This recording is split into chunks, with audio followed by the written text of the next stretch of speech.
Sumailalim sa matinding pagsusuri ang ilang programa ng iba't ibang kolehiyo ng Politeknikong Unibersidad ng Pilipinas.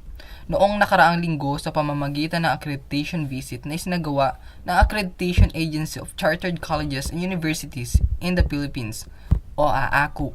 Sa loob ng 3 araw na masusing pinag-aralan ng accreditors ang Bachelor in Communication Research, AB Theater Arts, Bachelor of Science in Interior Design, Bachelor in Applied Statistics, Master of Science in Industrial Engineering and Management, Master in Communication, Master of Arts in Economics, Master in Physical Education and Sports, Master in Psychology, at ang Master of Arts in English Language Teaching.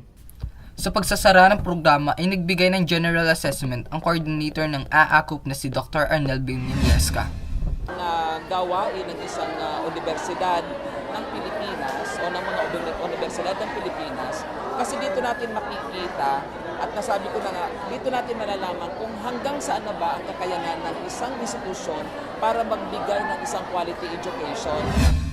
Si President Emmanuel de Guzman naman ay naghayag ng statement of commitment para sa nasabing pagsasara.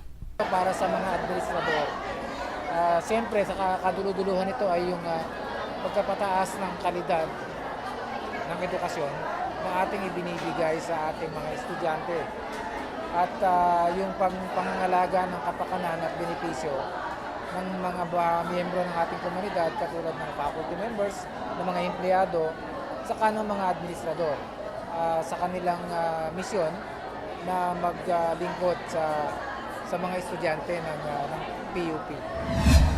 Ginawaran na certificate sa mga AACUP accreditors bilang pagtatapos sa 3 araw na accreditation visit.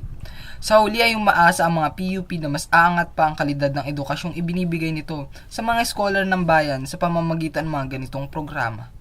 Aaron Ramos, Observer.